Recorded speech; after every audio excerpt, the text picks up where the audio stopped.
Sup Shredders, my name is Logan aka Spiderhands and welcome to an SP Reviews, where today we have ourselves a track titled A Place of Love by Patrick and Leanne. And if you switch over to here, we have ourselves the track on the screen on Spotify, and we're going to listen through it from start till finish. And we're going to hear what we think. Let's go.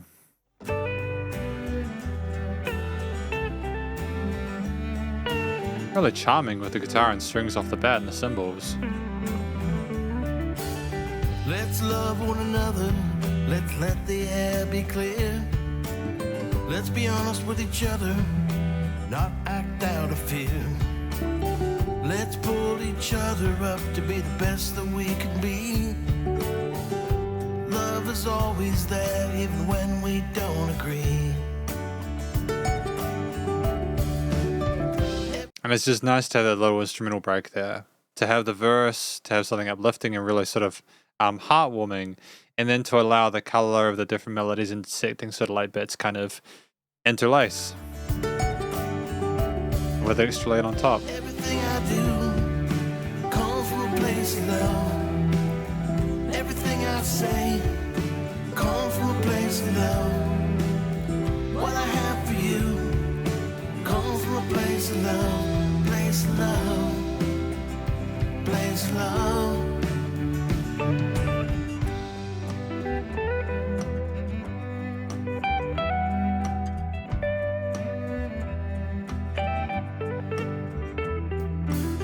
And it's just that little guitar lead section there with the strings on the side, really sort of surrounding you in the stereo field and offering a lot of range to their compositionally. This love does not depend if you are this or that. I'll take you as you are, that's where my mind is at. It's so good to know I can give it all away and still be filled with love at the end of every day. Everything I do comes from a place of love. Everything I say comes from a place of love. What I have for you comes from a place of love, place of love, place of love. I think I like Leanne's harmonies on top in the chorus because her higher range helps that to stand out there. Again, these lovely little guitar leads interspersed throughout the verse parts, kind of interlinking things together, are sensational as well. It's a really intriguing track.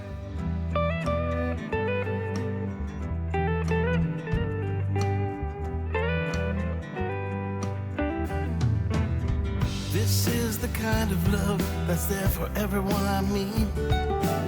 It's there for friends and family, strangers on the street. I have so much love, it's always there for me to give. I bring joy everywhere by the way I choose to live. Everything I do comes from a place of love. Everything I say comes from a place of love. What I have for you comes from a place of love, place of love. Comes from a place of love, place of love. Comes from a place of love, a place of love. Charming. No, that was really short and sweet. We got a lot out of a short space of time there. I'm really happy with what I heard, and we're going to talk about that more in the conclusion. And welcome to the conclusion of my review of this track from an act named Patrick and Leanne titled A Place of Love. Now, what do I think this track is about?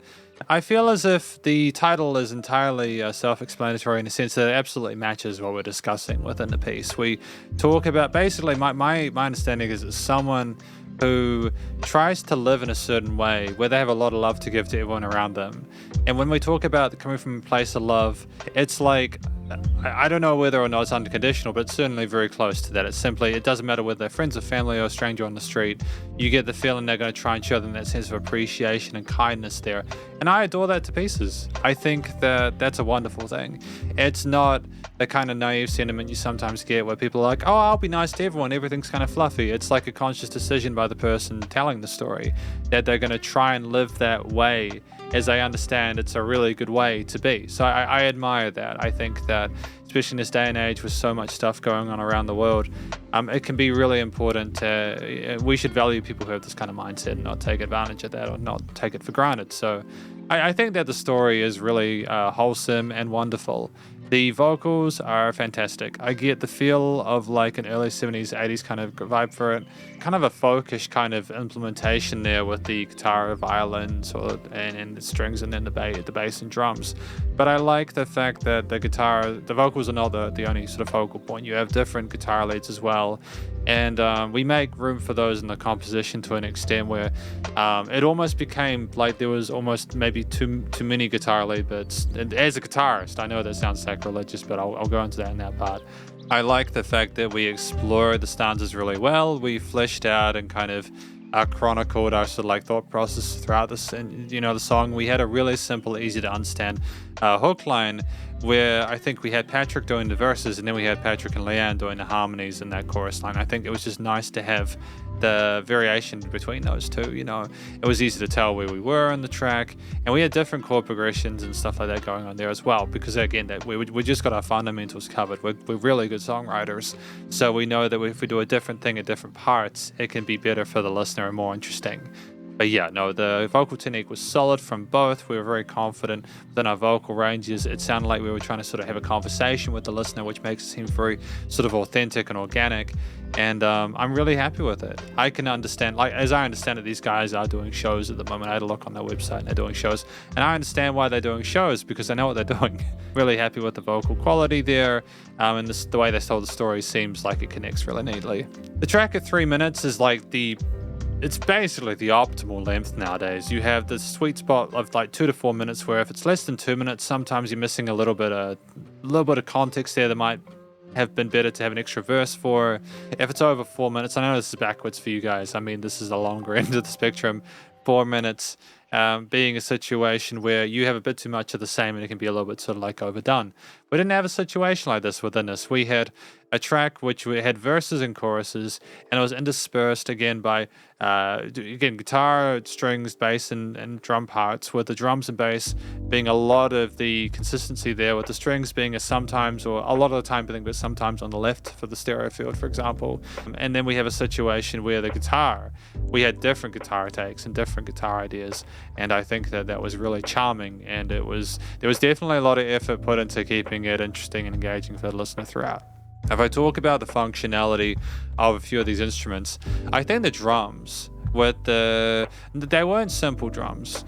There was pocketing going on, but there were some interesting sort of fill sections there where we had some 8th and 16th note grooves on like the snares and some of the tom parts and everything like that. We were comfortable with our cymbal parts as well. We had a great sense of dynamics, and we were very sort of precise with our hits. When you had a niche grooves with the rest of the instruments, including the bass guitar, which because I do think there was a bass in there, it was very confident down in that low end there, very supportive of all the kind of stuff that the guitar was doing all over the fretboard and such. And you to kind of keep things nice and simple, to not over egg the pudding, so to speak. I think that the relative simplicity on the bass in comparison to the guitar helped it to sort of seg with the drums more, establish a really sort of easy to follow pattern and progression forward for the rest of the elements to kind of dance on. The string parts, they typically worked alongside the triads or the notes within the chord progressions of the harmonies there. There was not a lot of separation from those. I think they were primarily trying to sort of highlight the mid ranges of those to add a sense of sort of emotional depth or like warmth or balance or beauty to it. I think they succeeded in those counts there. I don't think that having more of a solo presence from the strings or like the violin would have necessarily been a good thing for the track, so I'm glad that we kept it as a supporting element. I think you would already have like the guitar leads, like lead guitar parts, which were quite, like there was a lot. And just to be clear, I don't have an issue with there being a lot of guitar leads. It's just, I'll talk about that in a moment. But I do appreciate the work with the strings to kind of keep them as a supportive element, with the guitar and vocals being like the kind of leads going between each other, especially with different vocal interpretations in the verses and choruses. I think that the rhythm guitar parts there, the sort of like strummed chords and maybe some sort of arpeggiated bits were fantastic. and we had a nice sort of sense of pace with those.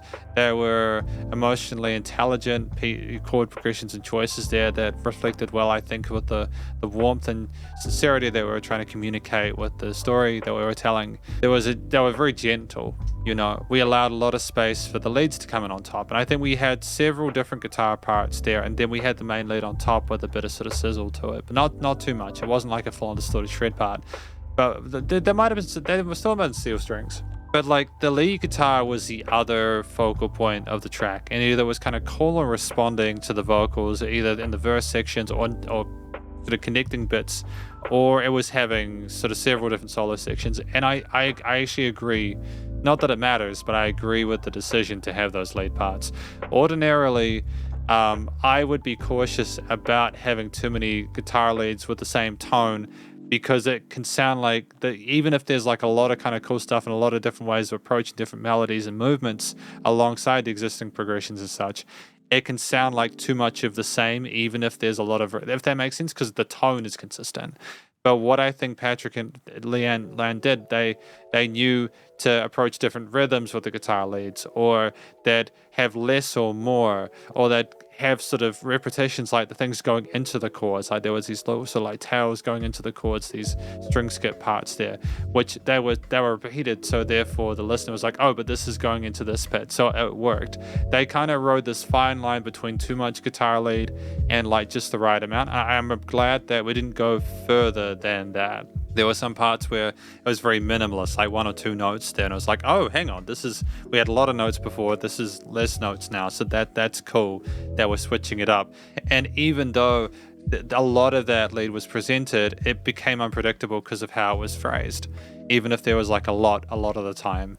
I think that the song there wasn't too much going on. The vocals, you still could understand what the story was about, and I also understand that in this day and age, we really need to keep, because of attention spans, we really need to keep people listening. I get it. So in that respect, especially considering the current sort of trend of things and stuff like that, I think it's very well done.